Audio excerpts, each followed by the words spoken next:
दोस्तों, यह कहानी आज से लगभग 30 साल पहले की है। बहुत बड़ा आम का बगीचा था। उसी बगीचे के एक हिस्से में कब्रिस्तान था। जब भी स्कूल में गर्मी की छुट्टी होती तो सभी बच्चे उस गांव के बगीचे में आम चुनते और खाते नजर आते। लेकिन कोई भी बच्चा उस कब्रिस्तान की तरफ जाने की हिम्मत नहीं करता। शाम होने को होती और सभी बच्चे अपने अपने घर वापस चले आते। हामिद भी अपने अब्बू के इंतकाल के बाद अपनी अम्मी के साथ गर्मी की छुट्टियां मनाने यहाँ अपने नानी के घर आया हुआ था। हामिद को आम बहुत पसंद था, इसलिए वो अपने ममेरे भाई आमिर के साथ दिन भर आम के बगीचे में रहता था। दोनों भाई के साथ साथ अच्छे दोस्त भी थे। गांव के और भी बच्चे सुबह से ही बगीचे में अपना पैर जमा लेते। इससे हामिद के हिस्से में ज्यादा आम नहीं आता। एक शाम दोनों ने यह निश्चित किया कि सुबह सुबह सबसे पहले उन्हें बगीचे में पहुंचना है। उस दिन रात भर दोनों सुबह के इंतजार में जगे रहे। कुछ समय बीतने के बाद जब उसने बाहर की तरफ झांका तो देखा कि अब भोर होने को है। नजदीक की सारी चीजें दिखने लगी। दोनों भाई जल्दी से उठे और घर वालों से नजर बचाकर धीरे धीरे बगीचे की तरफ जाने लगे। उन्हें नहीं मालूम था कि ये चांदनी रात है और इसलिए उन्हें समय का अंदाजा भी नहीं रहा। वे सुबह नहीं बल्कि आधी रात को ही उठ गए थे और घर में बिना किसी को बताए सीधा बगीचे में आ गए। वहां चारों तरफ आम ही आम दिखाई दे रहा था। ये देखकर दोनों भाई बहुत खुश हुए और खुशी खुशी आम चुनने लगे। हामिद आम चुनते चुनते कब्रिस्तान की ओर बढ़ने लगा।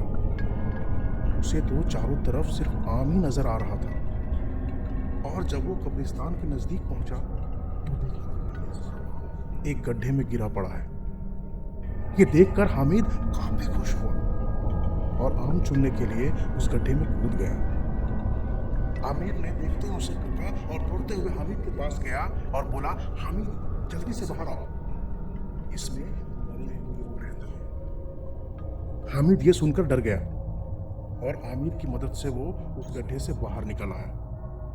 बाहर आते ही उसने देखा कि एक औरत सफेद साड़ी पहनकर उस पेड़ के पास खड़ी है और वो औरत पेड़ से है। बड़े बड़े बालों से उसका चेहरा ढका हुआ है, पैर उल्टा और उसके हाथ नीचे जमीन को छूते हुए दिखाई दे रहा था। ये देखते ही दोनों डर के मारे वहीं बेहोश हो गए। सुबह होते ही आमिर के घर वाले जब दोनों को उसके कमरे में नहीं देखे तो बहुत परेशान हो गए। इधर उधर ढूंढने लगे और काफी वक्त बीतने के बाद उन्हें पता चला कि दोनों बगीचे में बेहोश पड़े हैं। बगीचे में जाकर देखा तो आम के ढेर के साथ दोनों वहीं बेहोश पड़े थे। घर वालों के उठाने पर जब दोनों उठे तो हामिद अपना होश खो चुका था। हामिद की मां घबरा गई और आमिर से इस बारे में पूछी कि क्या हुआ था, वो लोग कब और क्यों आए थे बगीचे में।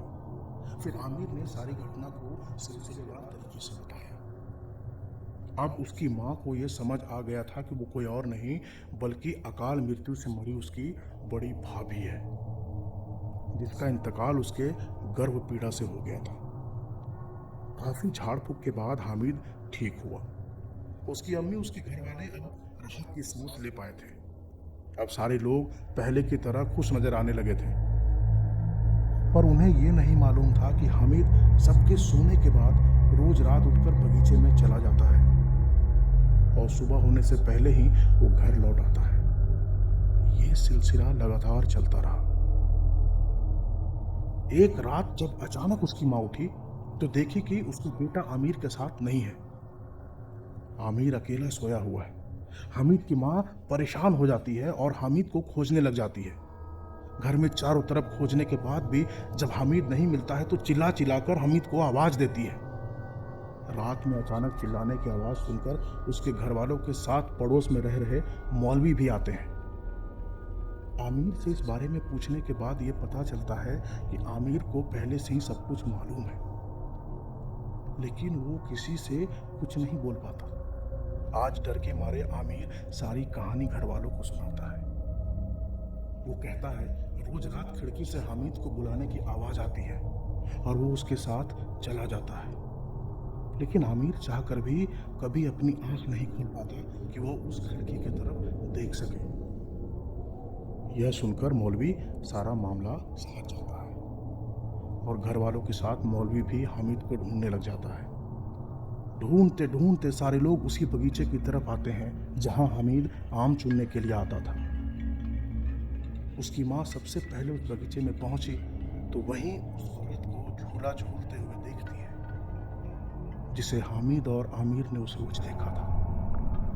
अपने गोद में हामिद को लिए वो औरत लोरी गा रही थी।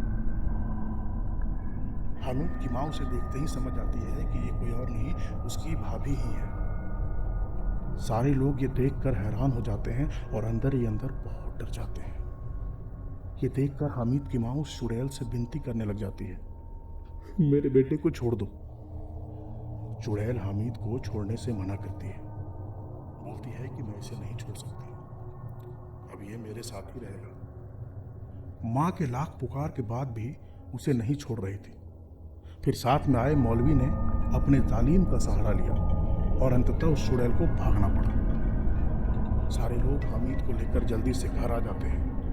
उस रोज के बाद आज भी लोग सूरज ढलने के बाद वहां नहीं जाते, क्योंकि हर रोज रात में वो चुड़ैल उस बगीचे से हामिद को ढूंढती है।